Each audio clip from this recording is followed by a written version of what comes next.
Jovan, i din pjäs som vi såg så berättar du om att du befann dig på samma läger som Anne Frank.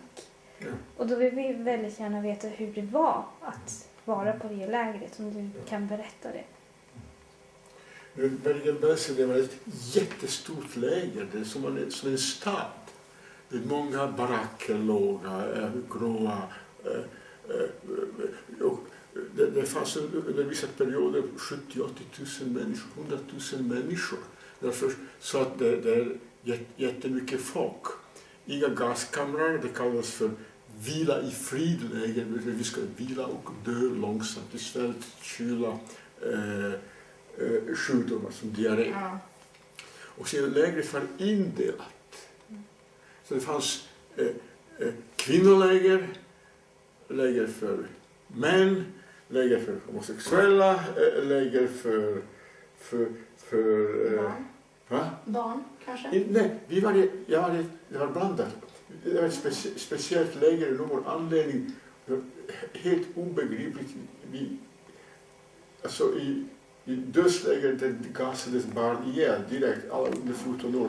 Och på något sätt, det var kanske för mycket stora transporter. Ni vet, under 1944 gasades ihjäl 12 000 människor varje dag, bara i Auschwitz. Och kanske hade ingen kapacitet. Och därför hamnade vi i Bergen-Belsen där vi skulle dö långsamt i diarré och i svält. Och så, vi barn var väldigt vuxna. Jag var inte mina föräldrar, de fanns inte längre, utan jag hade en släkt till min mormors syster och hennes man som tog hand om mig. Okej, det fanns holländsk läger också, för holländare. Och vi var så, det var bara ett taggtrådsstängsel som delade oss. Vårt läger kallades för ungerska läger. Det var då en folk från Ungern hamnade i Ungern. Och det var holländsk läger. Och vi stod där och ibland vi vinkade till varandra. Vi fick inte prata med varandra.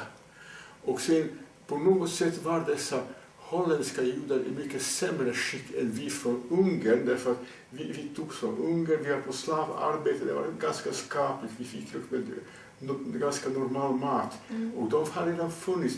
Anne Frank, hon togs till lägret från Holland ungefär samtidigt som jag, när jag togs från Ungern till slavarbete, hon togs till Auschwitz.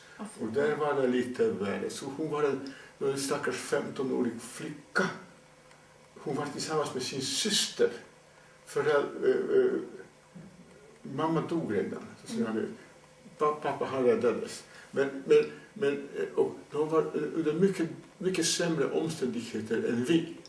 Om ni kommer ihåg, jag fick diarré, så kom en doktor och gav mig lite sårpulver, så blev det stopp på diarré. Hade inte fått stopp det här, jag skulle ha dött. Och Anne Frank, i så fall, vi har vinkat till varandra kanske, utan Anne Frank var en liten stackars mager anonym judisk tjej. Och jag var en liten dum anonym judisk kille i ett läger, så vi kände inte varandra. Det kom fram senare när hon dog och hennes pappa kom tillbaka från lägren och så hittade på en vind hennes dagbok.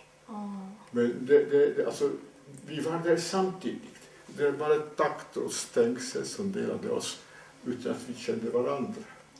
Så enkelt är det. Och hon dog. Hon fick inget sårpulver som jag. Nej. Hon dog. Man blir så mager, man blir så ett skelett. Sen bara somnar och dör. Jag tror så hade det gått med henne.